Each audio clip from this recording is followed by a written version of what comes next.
Y'all ready to be history? Get started. Welcome. Hi. Hello, everyone.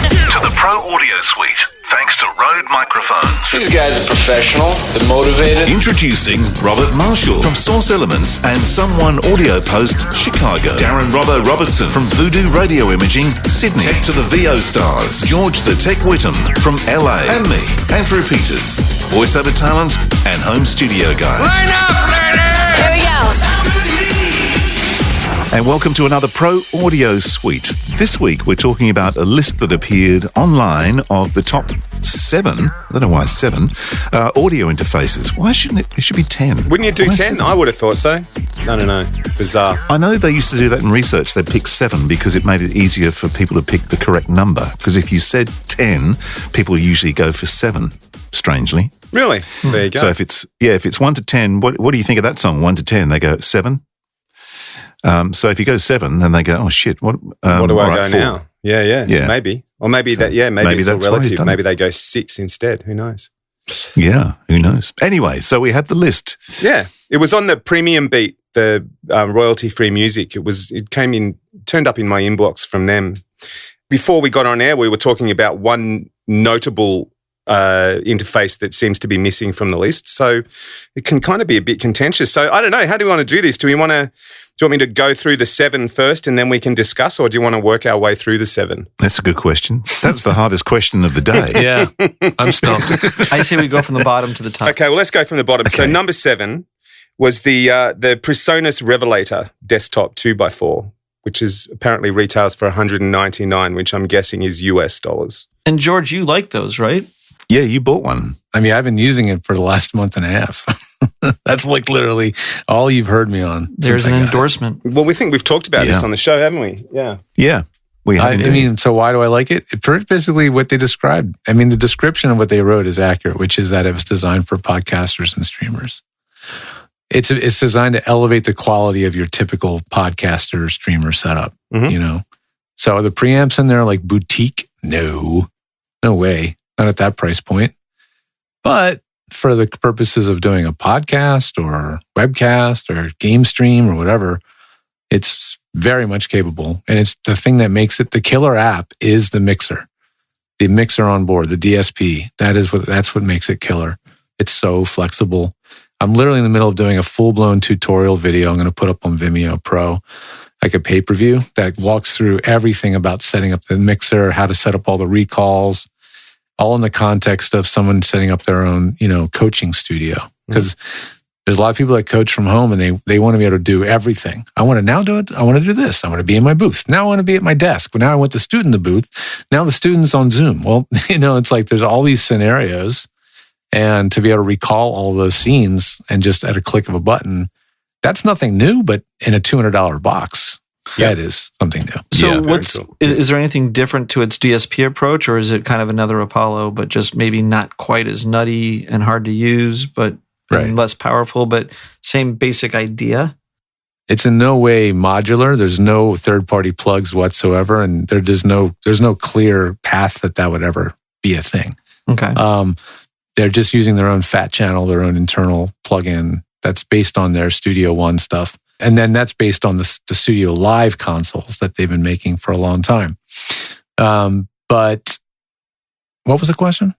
So is there, even though it's like not as much DSP, not a third-party market, is it still maybe in a slightly less confusing way the same basic approach as the way Apollo uses DSP? Like they have it in their own application console, and then you can, route things around, decide what's your input, decide what's your output, make your output an input to another application, sort of Nexus style. Those so things. You've got onboard DSP, but then you have sound drivers, right? And those are the Apollo's sound drivers are its Achilles heel.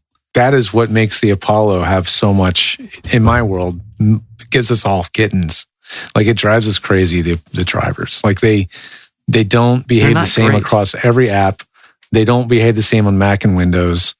It can be quite frustrating. But in my experience now with the drivers that were written by Presonus' team, it's far better thought out. And, they have the advantage of waiting.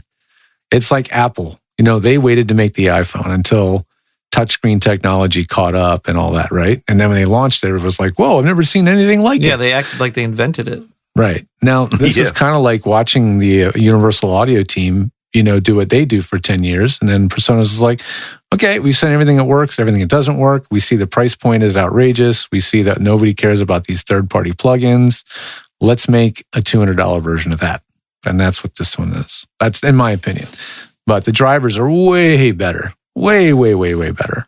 Way just a much better thought out. And it works like flawlessly and predictably on every single app I've tried it on. So the killer thing is the drivers, to be honest. So we went to 7 and all the others lose and we're done. There you go. We're finished. Yeah, forget some of the stuff on this list I have zero opinion on, and some of them I'm going to have very strong opinions. So. Well, here's one that I've sort of looked at and thought, I'm upgrading systems and stuff next year. I might actually have a look at this. Was the Motu Ultralight Mark V. I have experience with Motu stuff. Do you? Okay. Well, I'd be interested to hear because I think I've talked about this on the show before because I'm actually thinking about going Mac Mini next year. So something small, equally small, would be of interest to me. And the thing I liked about it was the number of inputs and outputs. That means I don't lose the versatility that I have with the 002 rack that I use at the moment. Yeah, it's like that shrunken. So here's my opinion of Motu. I think it is really good bang for the buck. Not a lot of like glitzy frills kind of thing. Like it's no third-party plugins or really fancy plugin interfaces. It's very utilitarian, but it combines a couple things that are really interesting. First off is it's got DSP in it, and the DSP environment is more flexible and less confusing than the Apollo environment because it's sort of like the routing is more like a traditional matrix. Just, like imagine a big field of checkboxes, inputs on one side, outputs on the other, and you just put dots where you want things to go. And then each channel has a full complement of DSP, compression, EQ. It's got some reverb in there. It's all just for monitoring. And the quality of the I/O is really good. So when you look at what maybe Apollo would charge for the same number of I/Os, and it's a lot less from Motu, basically. What you don't get is the name brand on the the different plugins that everyone makes. They're not licensed. They're not licensed plugins modeling a real thing. They model but they are model things, and they're probably doing it pretty faithfully. I think so. They just can't legally call it that thing. Correct. And then it includes, usually a lot of their interfaces include what's called AVB, which is essentially very low latency 24-bit audio over Ethernet. So you do have to buy, for AVB, you do have to buy special Ethernet switches. Is that their Dante? That's their Dante. Well, it's not their Dante. It's open source Dante.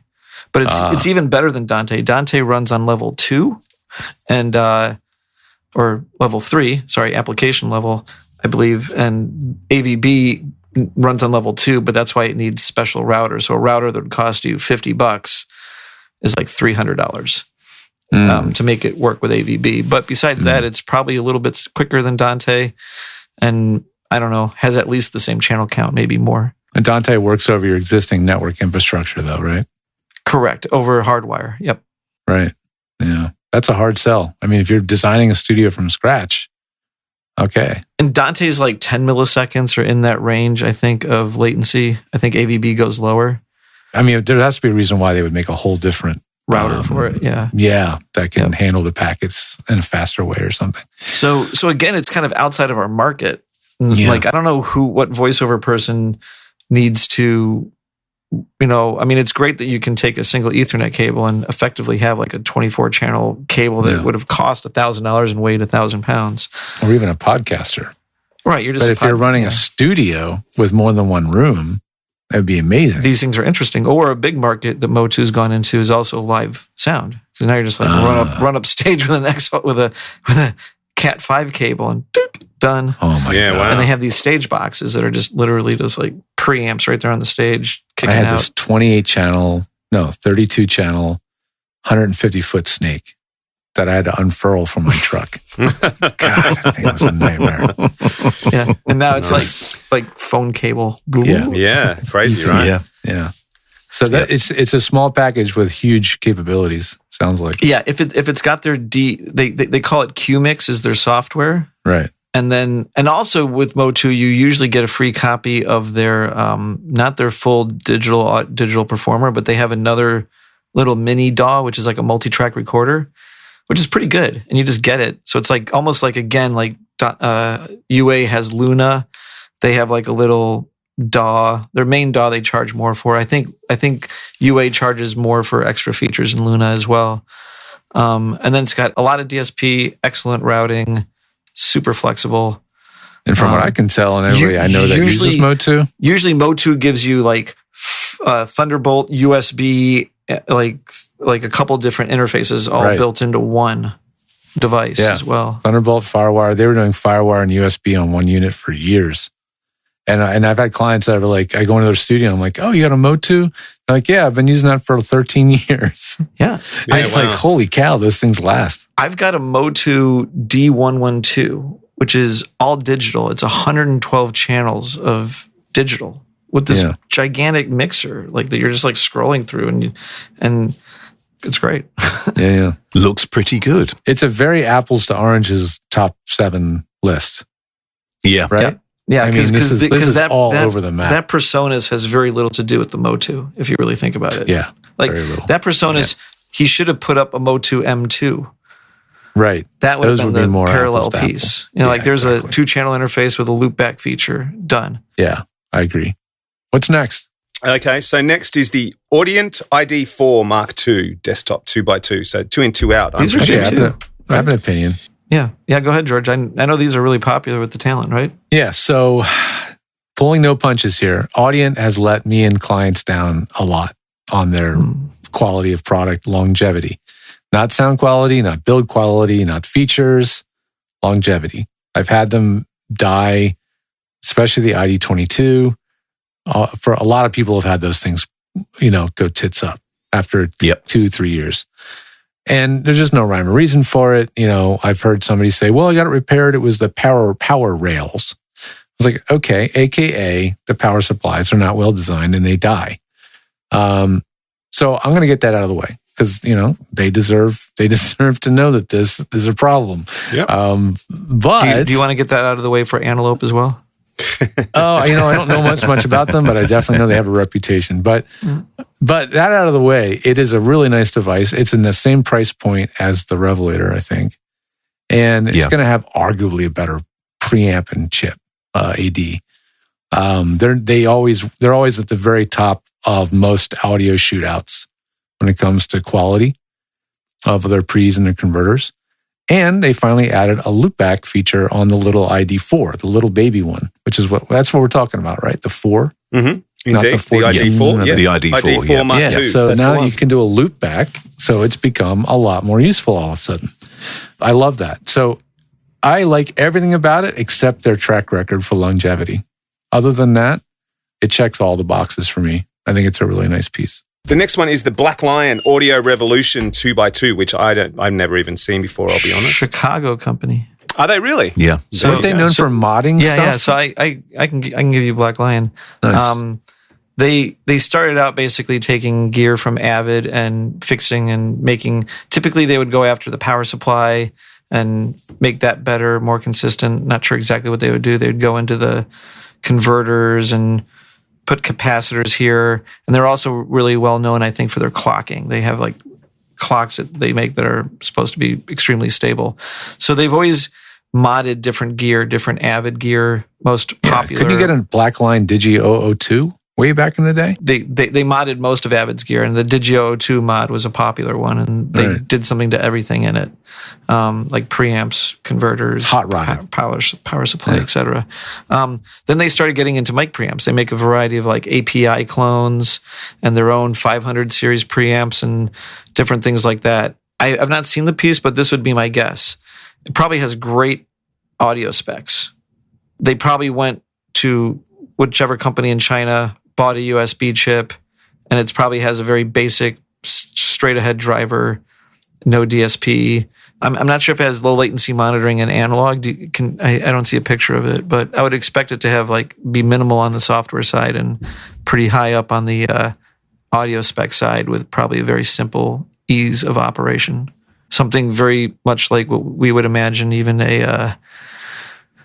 just like your basic 2-channel in and out. Like a Scarlett 2i2. Yeah, exactly. Like probably a much better spec Scarlett. High res. Yeah, a really high quality one.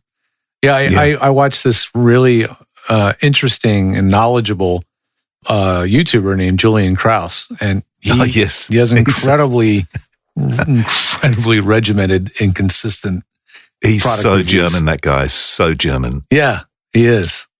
His eyes don't stare for too long. Yeah. He is thorough, and he breaks the equipment apart, takes a look inside. But his review on that thing was like, he of course, all of us would expect very high marks. And he was like, I couldn't believe how noisy the thing was. So, maybe the preamps were not the cleanest in his test unit, but which thing device was way was he down. testing? That exact Black unit. Lion. Really? Yeah. Yeah. He's like, the thing's noise tests were very poor. So it was just an anomaly. I'm thinking there must have been something wrong. I mean, with the unit. It was as probably noisy that as the because Steinberg. They sure make a big deal about their stuff. Like if they're full of air, then.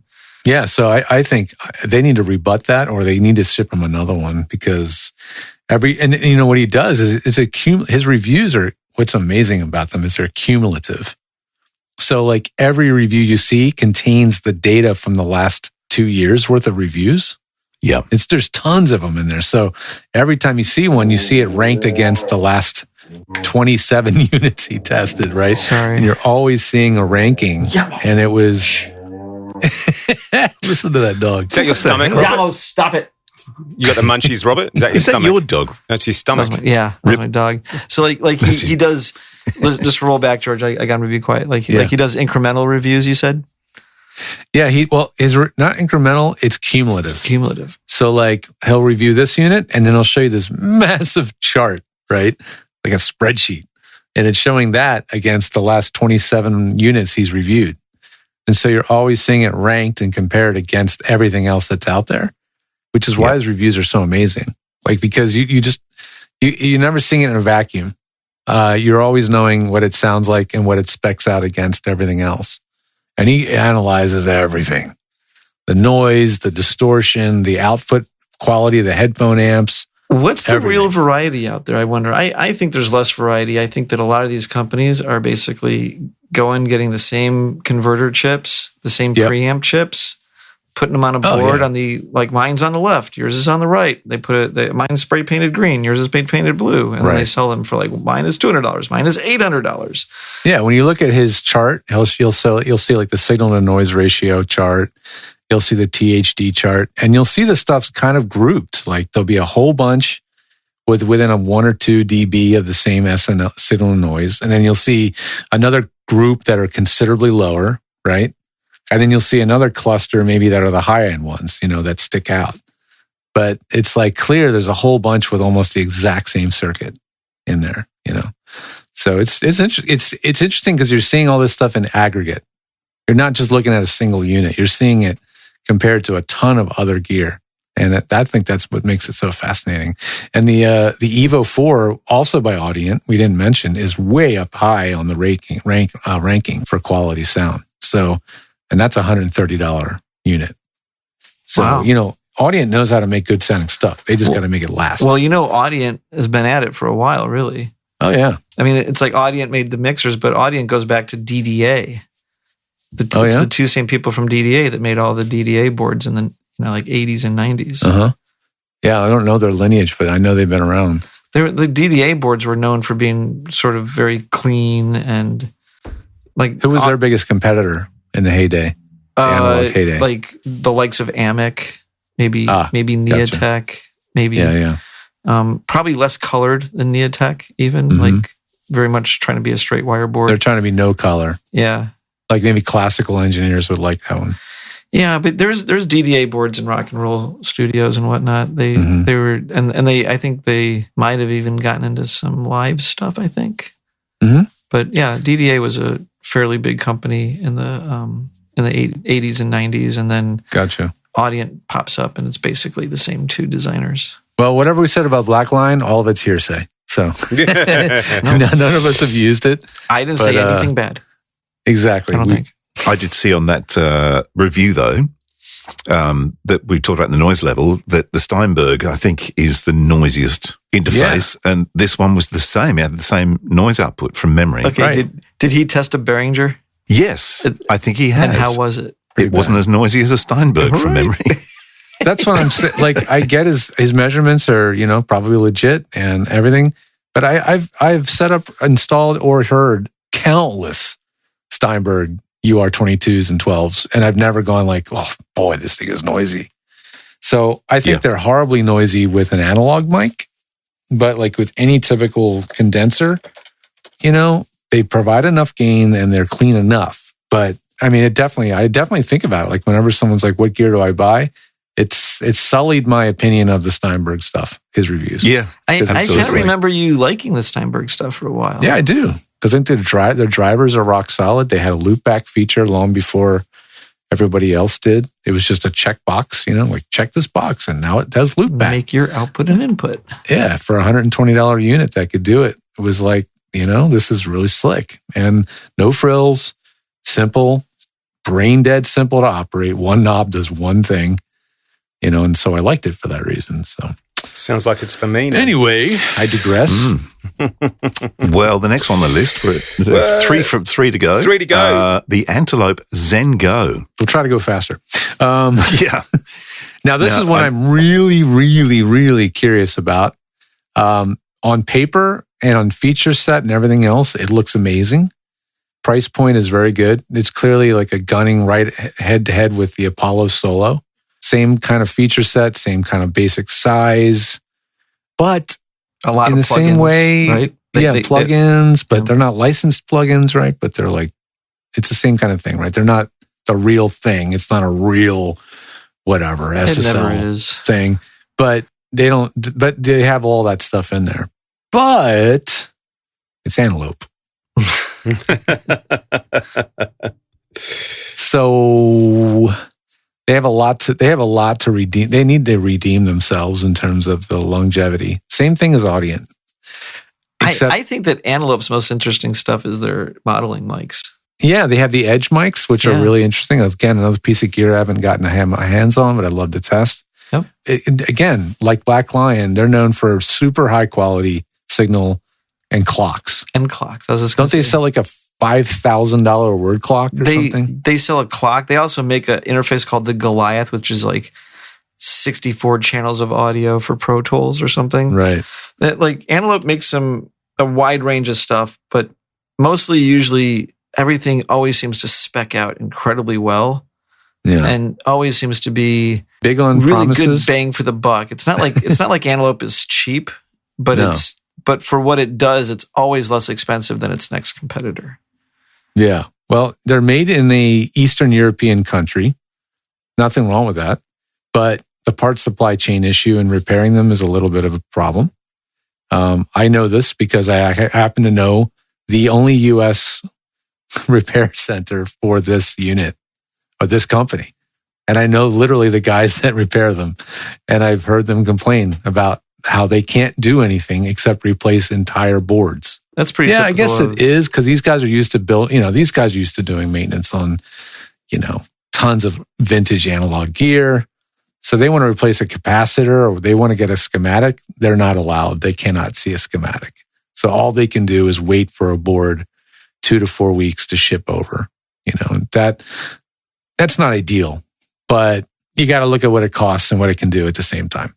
I've also heard that the user interface for this thing is a little bit confounding. So you got to be patient on how you learn how to use it. But it's still extremely compelling. I'm very interested in it. And I've heard good things. So yep, I'm very Antelope curious. Antelope curious. Don't take that wrong. Yep, back to interfaces now. Actually, I'll tell you who does sing the praises of Antelope and uses all their gear is that we've had him on the show, Lars Deutsch. Oh. Do you remember the composer and record producer? Yeah, He lives in LA, German guy. Yeah, he's big on Antelope. He loves it. So Yeah, I'm guessing I think once you get in the camp of a manufacturer and you get the gear, you understand its user interface, you understand all of its idiosyncrasies, it's really hard to leave and go somewhere else. It's not like it's lock-in, but you understand. It's what they say. It's the devil you know and the devil you don't. Is that the same? Better the devil you know. Better the devil you know. Yeah, but exactly. And if like in his case, I'm not sure if he is, but if he is an ambassador for the company, then they're certainly going to look after him. So that would never be an issue for him. Moving on number to 2. the Focusrite Clarity. See, this is contentious for me. I don't know that this would land at number 2 for me, but the Claret is landed at number 2 on their list. I've not seen or heard the preamps to know how much greater. I set one up for my ex-wife. And I got to be honest, I wasn't particularly impressed. George, you probably got a bit with your ex-wife or the interface? Both. That's why she's ex. Or your ex-wife's interface. Yeah, that's right. Indeed, yeah. Edit that Zinger. One. That docking station is well out of use. Yeah. Jesus. Is it? And I'm assuming now you're talking about the Claret first gen, right? Because they have a new gen. Yes, I guess that's what they've got. Yeah. So Claret 2 is out. I have zero firsthand experience with it. I've heard it from a couple clients, and it was squeaky clean. No noise at all. Really clean preamps. Other than that, I don't know what it is other than just being, a higher spec Scarlett. I know they have a Ethernet interface for the Claret series, and you can. Oh no, it's RedNet. That's Sorry, That's a whole different thing. Yeah, and they make some other like Claret series interfaces that are multi-channel, and they get into headphone monitoring. Yeah, there's a 2, a 4, an 8. And, I think I might actually like the Apollo console more than theirs. Like it's not great. I mean, it's kind of like Presonus also with their. For instance, when I was helping somebody set up the Motu interface, and they originally got an Presonus interface that had a similar number of inputs and outputs, but the capabilities of the low latency mixer were just like not even close. And I think Scarlett is the same way. It's like you got just enough to do kind of your home recording stuff, but as soon as you want to put that same interface into a really professional setup, you can't. So for instance, I ran into a studio I was trying to help in California, maybe had or still have a Focusrite interface, and the talkback is built into it. Great. Except you can't separate the talkback from the monitor, which means that you can't create a mix minus out of the talkback button. And this is like things like that are. So that was a Focusrite had a talkback? Because I know the Apollo does. Yeah, the Apollo does, and the bigger version of a Focusrite that also has a talkback feature built into it. And got it. But the routing is like stupid routing, like a Mackie Big Knob. It won't separate the talkback from a monitor output. So you're like, well, now I got to monitor something, or I have to kill a whole monitor and not use it, so I can only use it as a talkback output. Right. Yeah, that was a big knob, big pain in the neck. Big pain in the neck knob. I agree. Big pain in the knob. Yeah, getting the talkback function right is something that is rarely ever done right. It's weird. Yep. That simple and not simple. Yeah. Well, I can't say much about Claret with very little firsthand experience. I don't know how it gets to be number 2 here in this field, but it's not bus powered either, is it? I think it is. It's Thunderbolt. Yeah. It's Thunderbolt. Is it? It's probably the new ones are probably Thunderbolt 3. Yeah. But what I do like, it's got a power switch, on-off switch, which is kind of handy. Yeah, they have, let's say, Thunderbolt. Yep. But the bigger units, I'm sure, not bus powered. I would think it's only the smaller ones that are. And they do a Thunderbolt and a USB variation. But you got to buy them separately, right? They're 2 different products, 2 different SKUs. Motu gives you both. Yeah, I mean, that is the thing. Motu gives you extras. That is interesting. They've always seemed to like, if we can squeeze another port on this thing, we'll put it on there. Yeah. Like maximum density. I mean, they give you stuff like time code in and out, word clock. Right. Yeah. More than most people need, but rather than save a little for a little more profit margin, they're like, well, we're just known for giving you this shit, so we're going to give it to you. Yeah. Like, it's just we're not going to drop it off the unit. I like Motu. It's just that you either get one of those simple ones that's like the 2 in, 2 out, or you got to be willing to deal with a fairly complex interface. Yeah. Like once you set it up, it looks like a mixer, but you have to understand routing, basically. Yeah. They're all this way. The Revelator is no exception to that. The thing about the Revelator, again, and see, because I haven't installed and used a lot of these, I don't know what the nuances of their drivers are. I can speak very well about the Apollo and the Revelator, but the Revelator has 2 distinctly different modes. And depending on what mode you're in, the drivers have very different features. And that's what's kind of neat. It's either like a Scarlett or it's an Apollo, depending on what mode it's in. And I love that about the Revelator. That's pretty smart. Yeah, you can someone can tweak it up and then make it simple after that.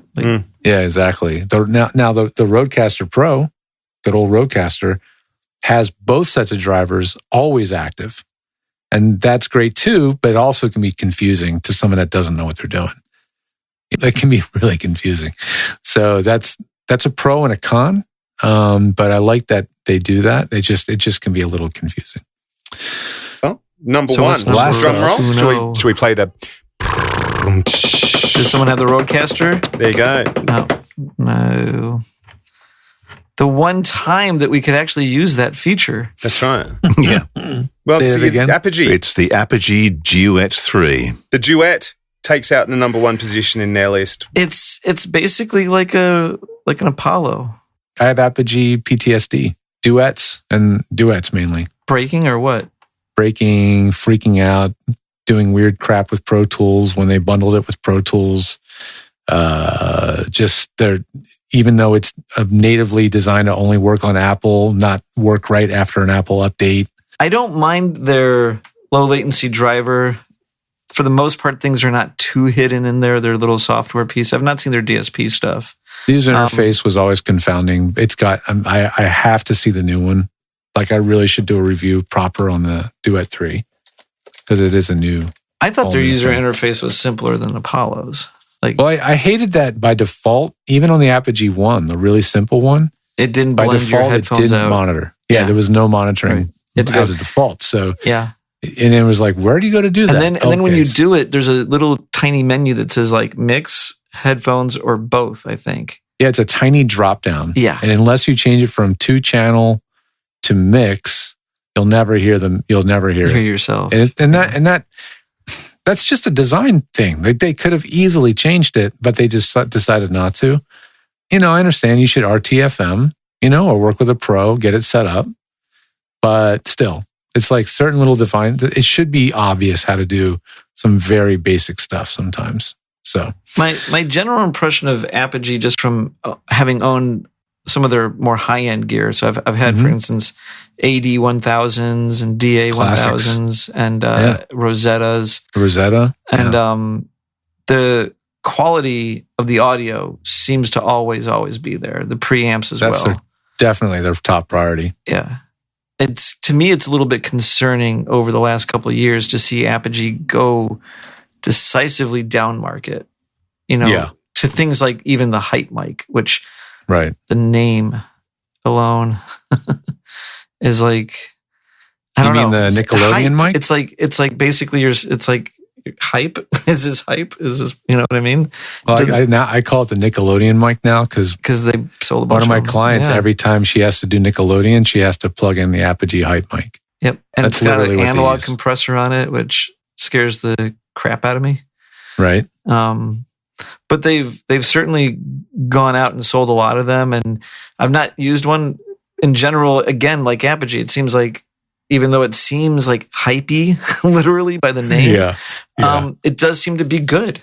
Like, Yep. And so Apogee usually comes through on quality. I've had stuff break, but it's been 30-year-old plus converters and things. It's like you can't really hold them to it. And the very first Apogee thing I ever saw was at the studio in Philly. It sounds at Sigma Sound. The little we had the third DAT rack recorder. We were doing mix downs or live 2-track dubs, and we would always go through an Apogee converter. Right. It was probably either an 8500 or an 81000. It was a little third of a rack space dealio. Yeah, right? Exactly. Yeah. Yep.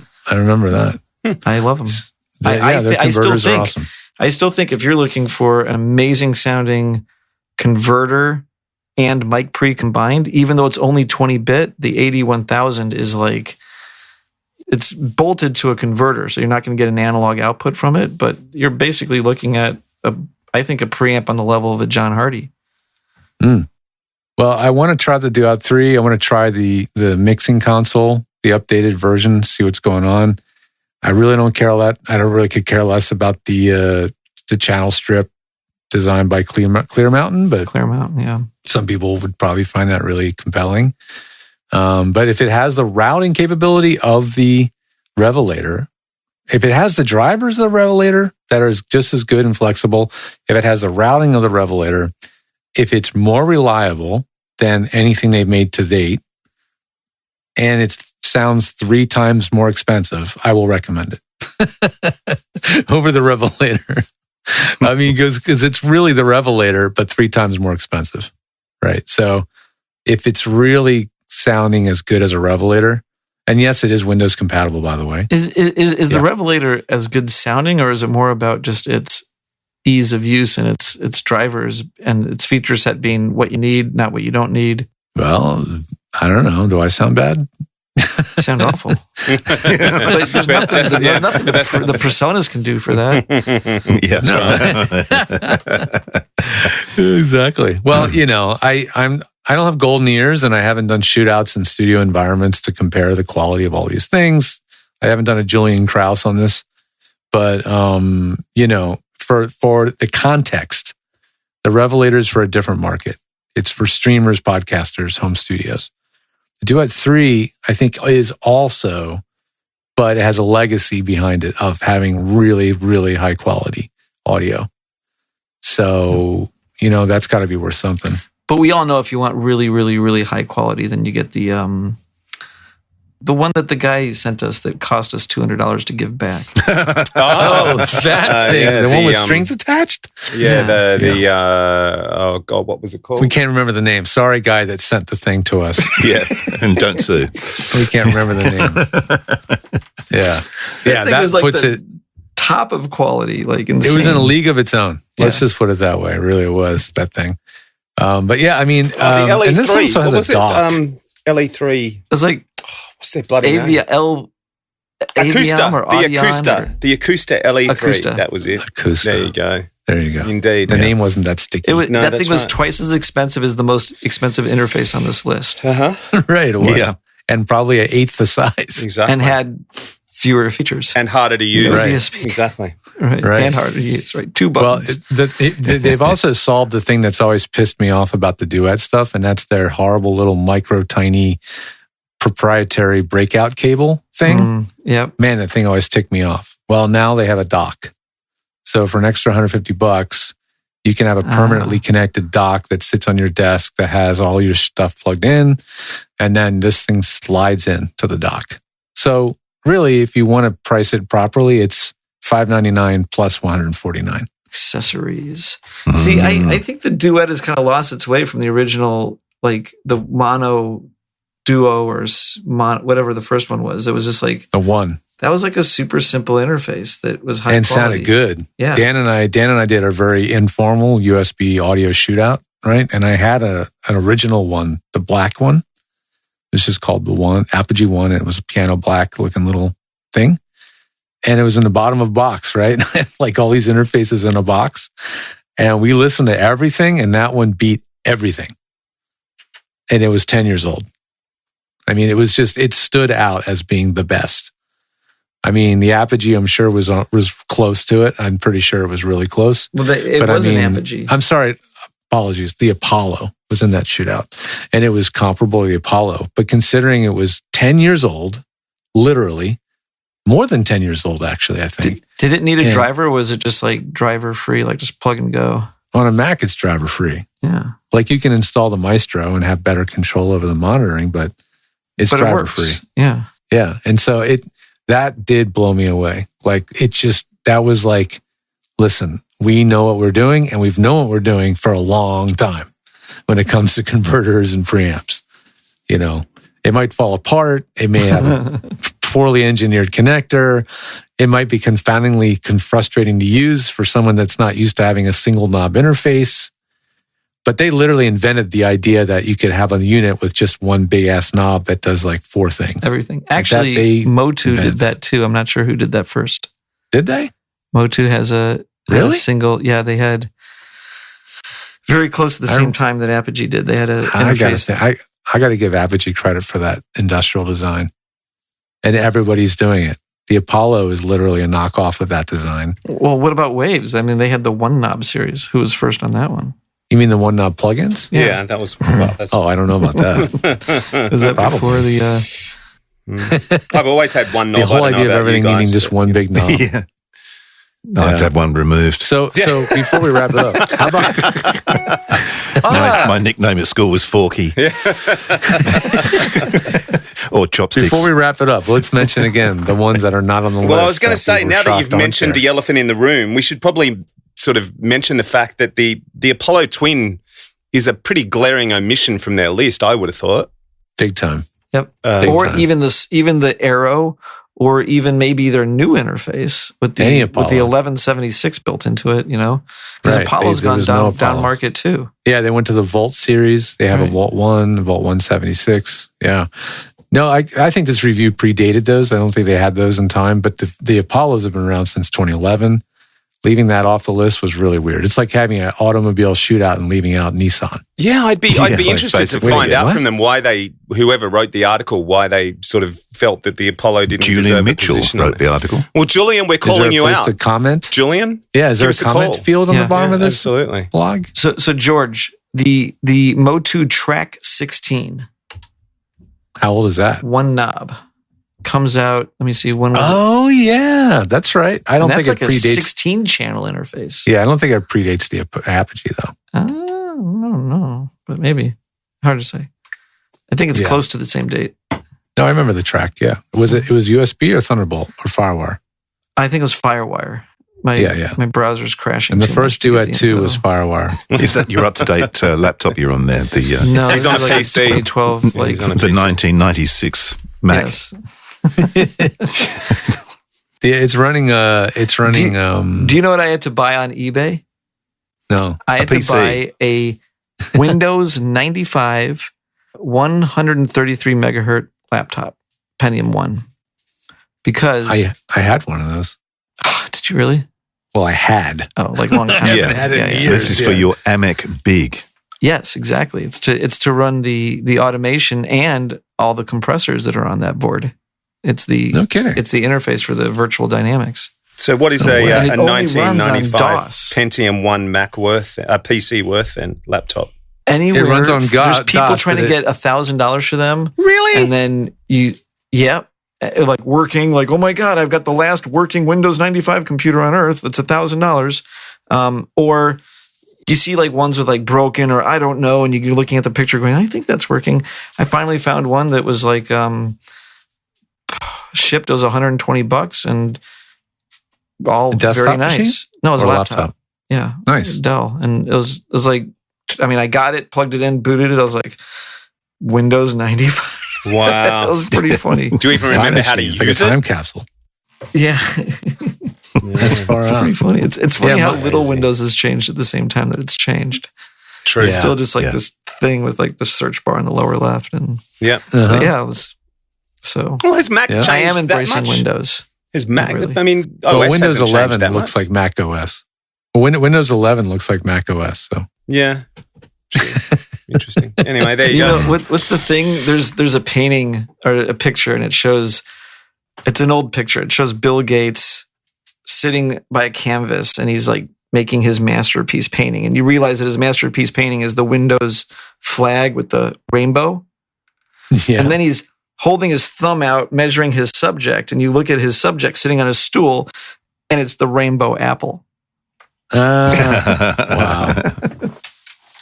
That's telling. All right. Well, here's a way. There's Here's a way all to. kinds of Here's a way to wind this up. Let's go around the room, and if you had to pick one of the interfaces, but you could only pick one of the 7 on this guy's list, what's your pick For our own personal needs. for your own personal needs? Not like Yes. overall. No, not Okay. overall. Just for you. Which exact Motu is it?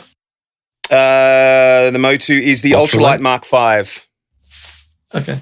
I think I'd go with the Motu, I believe. It'd be the Motu or maybe the Antelope, but I think the Motu. Just because it's got 8 channels of interfacing and all that DSP. I think you guys have sold me. I think Motu that's is your go-to. Yeah, and I actually think that's what I'm going to look at a bit harder next year when I upgrade the studio and get the new the new Mac and all the rest of it. I think I might actually have a look at that. All right, I'm guessing I know what George is going to pick. Presonus. Well, you go first. Because I use a PC, I also use Steinberg Wavelab. I have no choice but to go for the Antelope because I pick everything that nobody else does. Yeah. Always got to be different. Yeah, that's right. Well, I wish I was a little more knowledgeable of the Motu's, console and what it can do, but I'm just really impressed with the Revelator right now. At the price point aside, I think even if it was $400, $100 less than the Apollo and everything else, I would still think it's a pretty fair deal. And I'm just really impressed. Nobody has written a driver that works the way it does without, like normally you have to, on a Mac, you have to install Loopback, which is another third-party driver program. No, you have to use Nexus. Sorry, edit that out. Normally, to get the functionality you can get out of Revelator, you have to be using a third-party sound driver, virtual driver setup like Nexus. And Nexus is great. It's really flexible, inserts into Pro Tools, but you need all that stuff to do what this thing does out of the box, like turnkey. And that's what really impresses me the most is that it's already in there. There's 2 sets of virtual drivers. There's 4 mix layers. There's assignable headphones for any mix. It's just everything's in there you can need. And then the recalls, the scenes for my client Martha, I've set up 5 recalls for her little setup, and she can always grab the setup she needs. And that's not new. We've had scene recalls on digital mixers and even analog mixers for 30 years. But the fact that it's in a $200 box that just works is, that's what's new. It is impressive. Very cool. Well, there you go. There you go. I still don't see why the Apollo Twin's not on there, but maybe we'll get an answer on that. Or the SSL2. Or the SSL2, yeah. There you go. Which we love. Yeah. And even obscure ones like the Pyramix. The Pyramix makes an interesting high-end audio interface that we should... There's some high-ends not on the list. Not Pyramix, but merging technologies that makes Pyramix. Oh, okay. Yeah. Halo? What about Metric Halo? I know a guy who's a huge Metric Halo fan. Talk about audio quality. Those guys are known for that. Right? Yeah, one of my clients, he's been on the show, Jeff Berlin. He's a massive Metric Halo. And then sound devices? Right? Nothing sound devices. High-end preamps on those. We could make another. We should do a top 7 list of gear not on the top 7 list. There you go. The top 70 list. There you go. We can do that next time. Yeah, indeed. On that note, I'm out of here. Well, that was fun. Is it over? The Pro Audio Suite recorded using RØDE NTG5s and Source Connect. Edited by Andrew Peters and mixed by Voodoo Radio Imaging with tech support from George the Tech Whittam. Help us share the show with more people and get your hands on exclusive content by contributing to our Patreon page. See patreon.com/Pro Audio Suite. Don't forget to subscribe to the show and join in the conversation on our Facebook group. To leave a comment, suggest a topic, or just say g'day, drop us a note at our website, theproaudiosuite.com.